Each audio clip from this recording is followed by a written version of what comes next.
Hi, my name's Tom, and thank you for joining me in the build-up to the Monaco Grand Prix. If you're new here, welcome. I do these videos every race week, so please feel free to subscribe if you like them, if you find them informative and helpful, make you, come to your own conclusions about who you want to add to your team. I'm going to talk through my team at the moment, which you can see on the screen, and I've got two builds in particular that I'm really looking at going into this weekend. We've had FP1, we've had FP2. We're going to have a look at the results there and see what sort of direction that's pointing us in at the moment.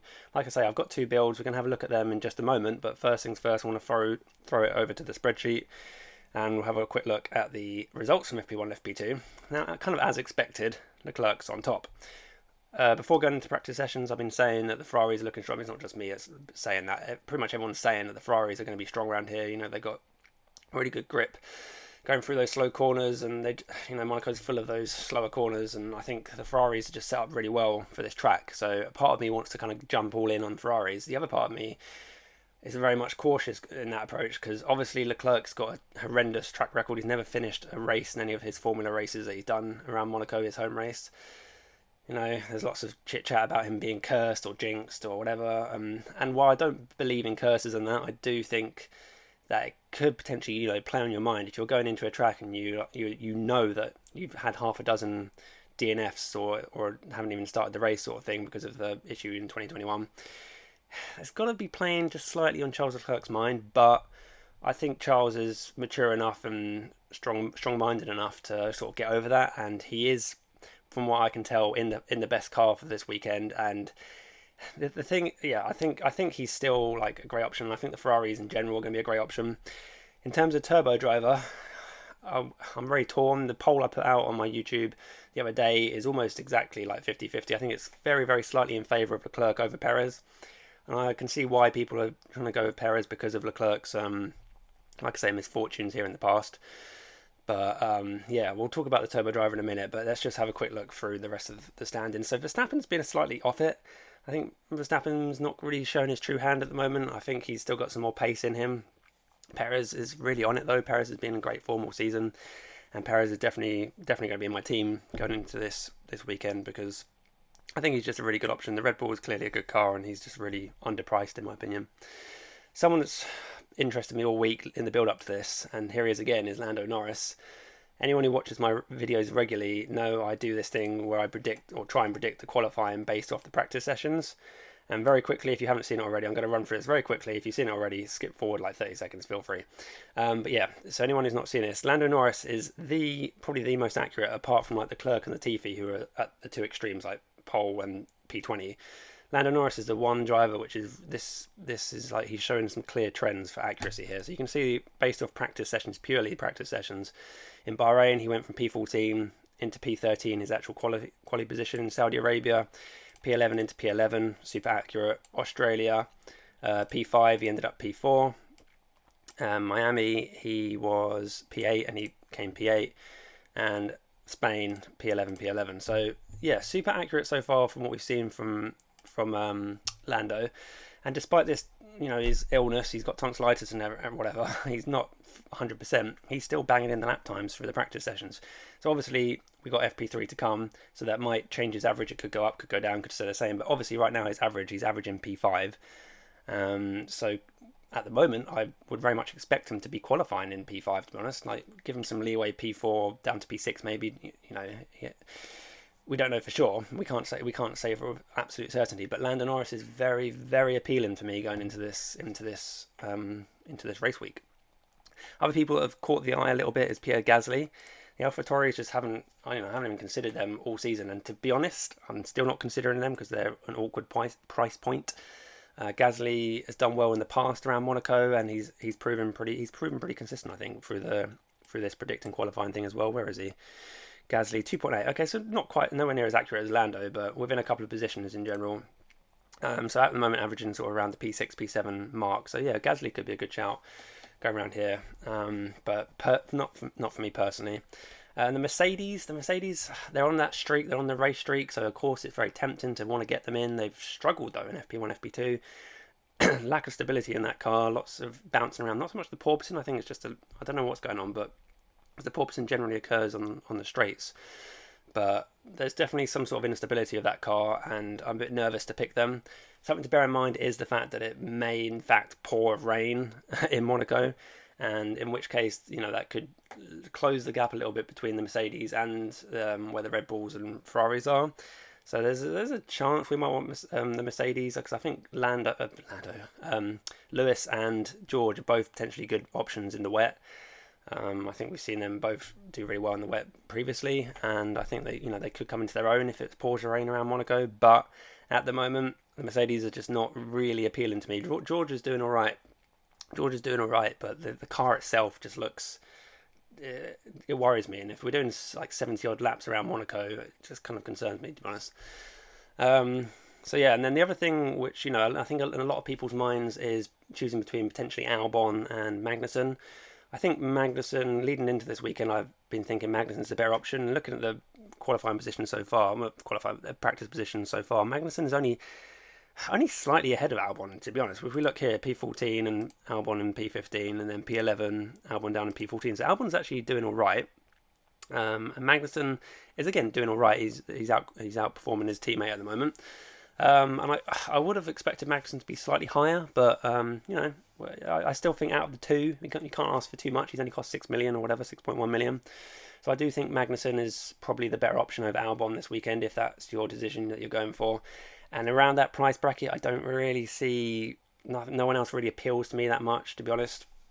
So yeah, the interesting one, before we go on to my teams, I want to talk about is also Valtteri Bottas. I've introduced this new thing where I show how many laps the drivers have performed. I don't know if you guys like that, but it kind of helps looking back, 'cause previously, like in Spain, for example, I haven't included the laps, and you can't really tell necessarily how their lap time might be affected by the number of laps they've done. You can see Bottas, once again, the Alfa Romeos are just constantly struggling in practice sessions. They can't get like a clean FP1, FP2, FP3, like nothing's clean about it. They keep having these issues. And having said that, Bottas, despite these issues, continuously is sticking his car right up the front end of the grid. So I still believe Bottas can do well around this track. We'll see what FP3 brings.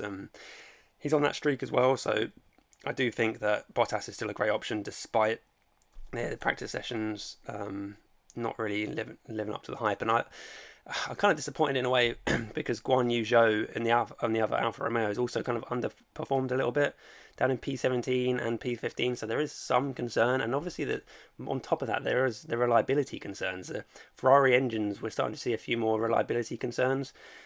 Guan Yu Zhou's had 2 DNFs in the last couple of races. That could have very easily been Bottas's car, and Bottas would be off the radar by now. I think if Bottas had DNF'd the last 2 races, a lot of people would have booted him out of the team. As it was, it's Guan Yu Zhou that's been DNFing, and Bottas is, getting all the plaudits. But we have to show some concern over the reliability issues. But for me, I still think that this weekend, until proven otherwise, until we see more issues crop up, I still think Bottas is a fantastic option, especially as he's on that race streak. So that's enough waffling about the FP1, FP2. Let's have a look at the teams. This is my team at the moment. I said in my previous video, I've bought an Alfa Romeo because I wanted the price changes. I've managed to gain 0.2 million, which is fine, but I don't want Alfa Romeo, as I've just spoken about. They're not performing great in the practice sessions, and I still have faith in Bottas. So we're going to get rid of Alfa Romeo anyway, and I'm going to show you 2 builds, which I'm personally thinking about. Of course, there is a multitude of team structures that you can have. Lots of people, going in on Leclerc and Verstappen. But for me, there's too much compromise, and I'm going to show you 2 builds. One build which is kind of a bit more all-in and the Ferraris, and the other build which is much more balanced, and I'm kind of torn between the two. So let's have a look at what I'm considering. First of all, we'll have a look at the all-in on Ferrari build. So for the Ferraris, we bring in the Ferraris, obviously, and then Albon would bump up to that man Lando. So this is the build. This is one of the builds I'm looking at, which has got me slightly concerned. If I went for this build, I'd also be very tempted to bring the turbo driver over to Perez, because I've already gone effectively quadrupled on Ferrari, because I've got both of them down here, plus I've got them as individual drivers. And I do anticipate the Ferraris to be successful this weekend, but also turbo driving Leclerc, in a way, it's like I've got five Ferrari drivers. I've got 1, 2 with the constructor, 3, 4 Leclerc and Sainz, and then turbo driving him as well. I'm going absolutely ham on Ferrari, and that does concern me. Like I said, I've already mentioned the threat of rain, which looks very likely possibility at the moment. And all it takes is one tiny little mistake around the track, and then you're all in Ferrari, and bam, you're fantasy weekend is finished. So it does concern me doing that. If I do go for this build, I think I'm more likely to give the turbo driver to Perez as a way of balancing it, rather than using the turbo driver. You know, you normally use a turbo driver as a way of maximizing one particular driver for the weekend, but if I'm going for this build, the way I approach fantasy is a bit more damage limitation, which I don't want to, you know, I don't want to like risk everything, put all my eggs in the Ferrari basket. So if I go with this build, I'm more likely to put the turbo driver on Perez. Perez is showing great pace, the Red Bull's looking competitive, and it kind of gives me a little bit more Red Bull coverage effectively. But yeah, this is definitely a build I'm looking at. Norris, like I've already said, is looking very strong. Bottas on the streak, not looking strong, but I still have faith in him.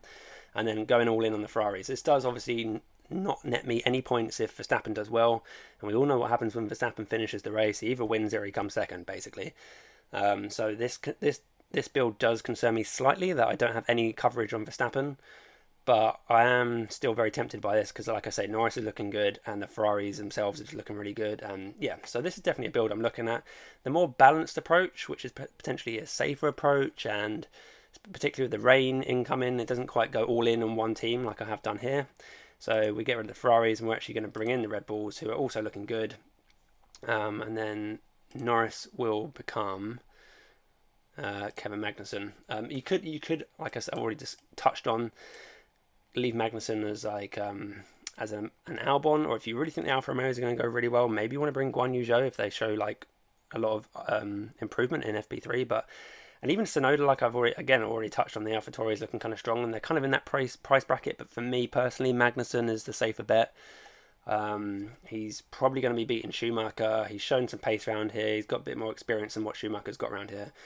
And I'd trust him. And this build is, for me, that much more balanced approach. And if I went with this build, I'd probably be going with the turbo driver on Leclerc, just to double him up there, because I haven't got him as a constructor. And this is the much more safe approach, and it also captures those points from Verstappen should he do well, which he probably will. Let's face it. So this is definitely a build that I've been looking at kind of throughout the season. This team is almost like a set and forget team for me for like the rest of the season almost. Maybe just switching between like Magnussen and Albon depending on the racetrack. So yeah, this is definitely a really strong team, I think, just in general for the season. But yeah, I'm kind of torn at the moment. I'd be really interested to know what you guys are thinking, because all I've been doing so far is going over everything in my head. I haven't spoken to anyone else about this, so this is just all my thoughts, as usual, spilling out into the video. So those are the two builds I'm currently looking at. Like I said, there's other builds you can choose from. Let me know if you've got any other interesting builds that you're considering.